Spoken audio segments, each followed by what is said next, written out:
Hey, feminine badasses. Welcome to my first vlog. I'm super excited to get this going, and I'm really excited to get to some of your questions from this week. I thought that there were some really good questions, and it seemed like the vibe this week was geared around kettlebells. So I figured that would be a great place to start. I intend on getting to the other questions for sure. I want to answer everybody's questions the best to my ability, but this just seemed to be what everybody was feeling. So I'm just going to go with that and focus on kettlebells today. So kettlebell training is a little different from barbell training in the sense that the actual engineering of the kettlebell, the design of the weight, is different from the barbell. The barbell is just a straight steel bar. The kettlebell is a ball with a handle on it. So this change in design actually changes your center of gravity. So we call this CCOG, so combination of center of gravity. So when you have an object and you go to do something with the object, say lift it, throw it, whatever it is, when you first make contact with the object, you have to re-establish your center of gravity. Now you have to combine that object's center of gravity with yours. So by holding the kettlebell versus the barbell, that just changes slightly. You tend to keep the kettlebell closer to your body. The way that you hold the kettlebell is different from the way that you hold the barbell. The other cool thing about kettlebell versus barbell, especially if you're training at home, is it takes up less space. So you can literally have, like I do, a corner in a living room that is the home of your kettlebells, yoga mat, and whatnot. It takes up very little space. So if that's somewhere that you're trying to consider between barbell and kettlebell and you're limited, I would go with the kettlebell.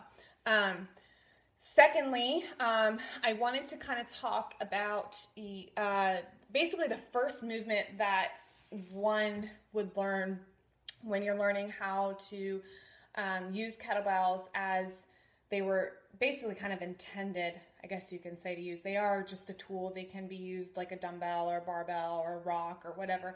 They're just an object, right? But there are some more specific kettlebell exercises like the kettlebell swing, for example. So before we get into the swing, we're going to take a few steps back to the hinge. The hinge is the body mechanic you learn in order to properly swing. So you are using glutes, hamstrings, hip, as opposed to knee bending, rounding at the spine and whatnot. So you want to learn how to initiate this movement from the hip versus initiating a knee bend from the knee or the spine. So that's basically what you're practicing, is the pattern of a hip hinge first. So I'm going to demonstrate that. So if you stand up, you're going to place your feet about hip width apart. Now for me personally, I train barefoot. It just helps me to root, connect, and just like every other muscles in our body, we have a lot of muscles in our feet. So it really does help overall to feel more connected to the movement. But you can also train in minimalist shoes. So anyway, you're going to get hip width apart, and then I'm going to take the edges of my palms. I'm going to place them in the crease of my hip, right here, right at this fold here, okay? Then from here, I'm going to actually make a sandwich with my palm by hinging at the hip. So it would look like this.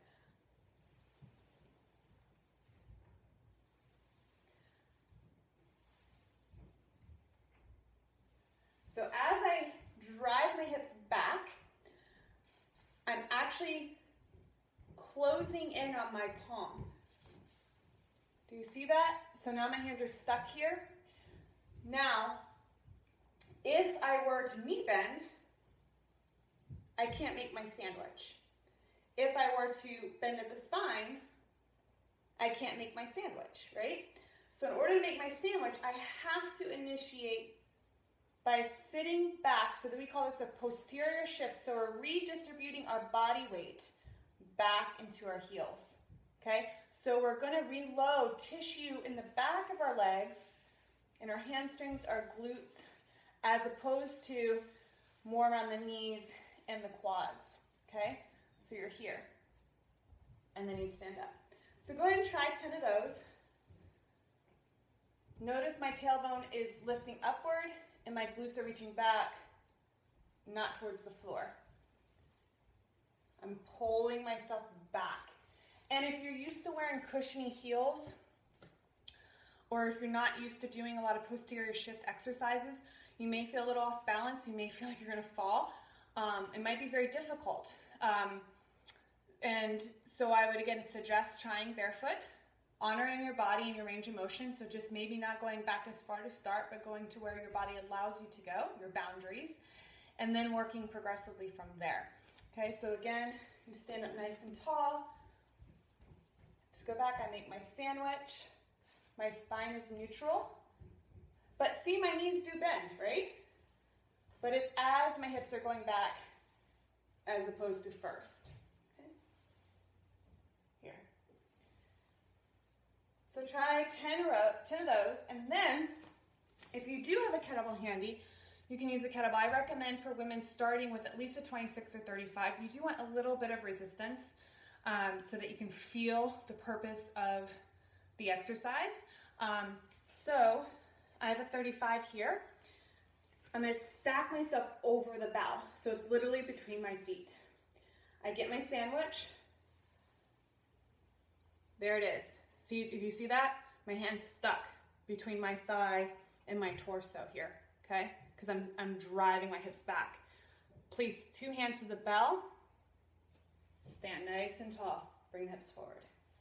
So try 10 of these if you're feeling ready. Otherwise, stay with the body weight. Do you see from the side? Hips drive back.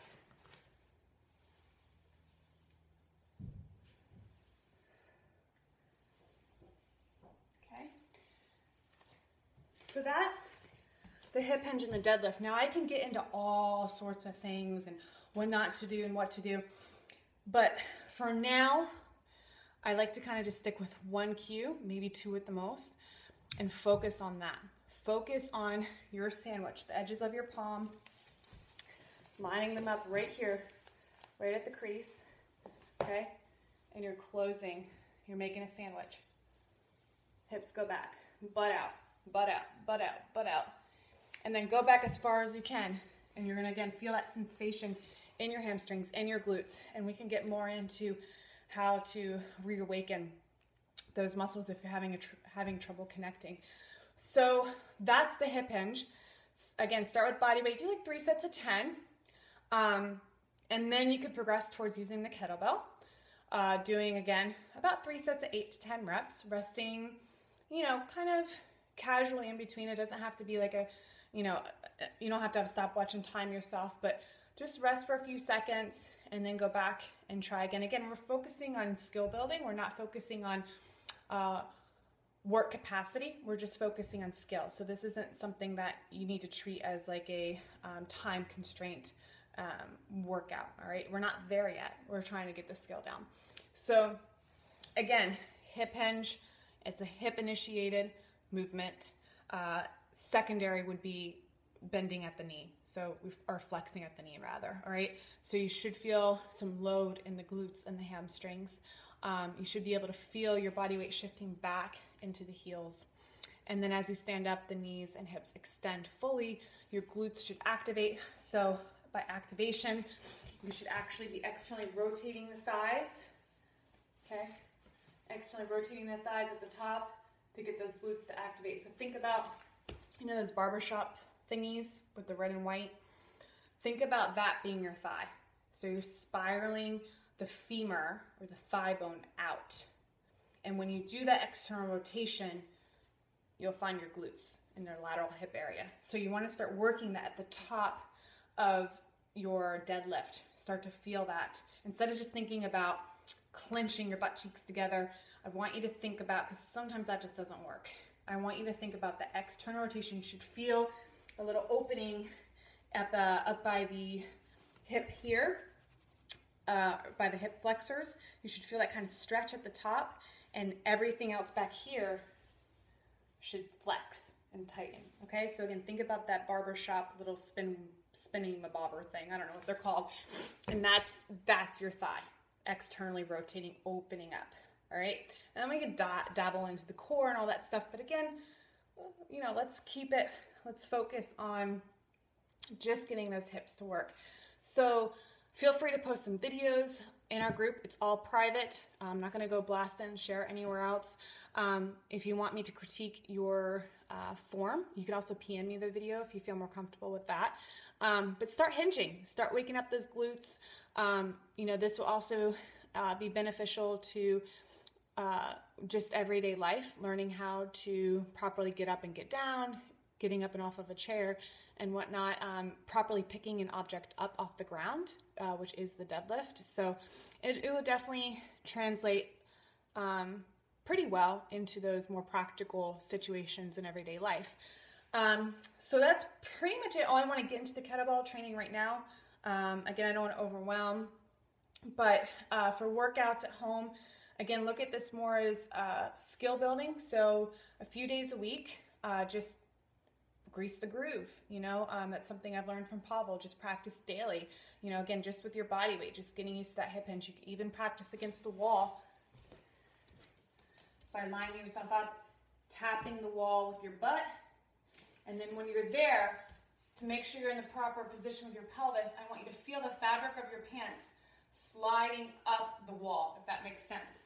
So when you're here, the pants should slide up, and then you're going to stop, and that's where you're going to feel your pelvis can't tilt anymore. You're in your hip hinge, and then you stand up. So that would be some good feedback for you, if you're especially training by yourself, to know if you're going further enough back. And that's just a few inches from the wall. And then you could progressively step further and further from the wall. So that's something you can start doing as well. So that's about a wrap with our first vlog. We discussed kettlebell training, the difference between barbell and kettlebell. I would recommend for women who are going to be training at home with kettlebells to start with, I have everywhere between 18, actually I think I even have 13, up to like a 53. So anywhere in that range, I think a 13 is too light.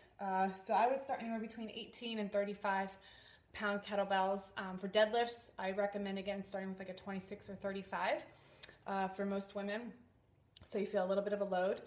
And then we'll just keep going from there. So baby steps. So just getting the skill down of that, and then that can lead into the kettlebell swing, which is a great conditioning tool. So I think that's about it. And again, I know there's some other questions that were posted this week, and I apologize I didn't get to them today, but I realize I'm already at like almost 13 minutes, and I do intend to answer all of your questions, but I'll just have to break it up, and I wanted to keep the theme kettlebell specific. Resources. I'm a Strong First kettlebell instructor. They have a cool blog. They do workshops all over for kettlebell users. So if you just want to go and dabble with it a little bit more and get some more one-on-one attention, you could check out their calendar. Coach Karen, she is in our group. She's a great friend of mine. She's an SFD master kettlebell instructor and an Iron Maiden. She's badass.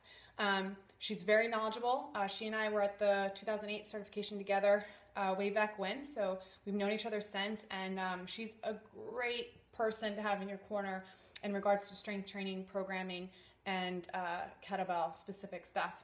But she also does bodyweight and barbell stuff, so she's a pretty cool chick. So she's also in our group, which is awesome.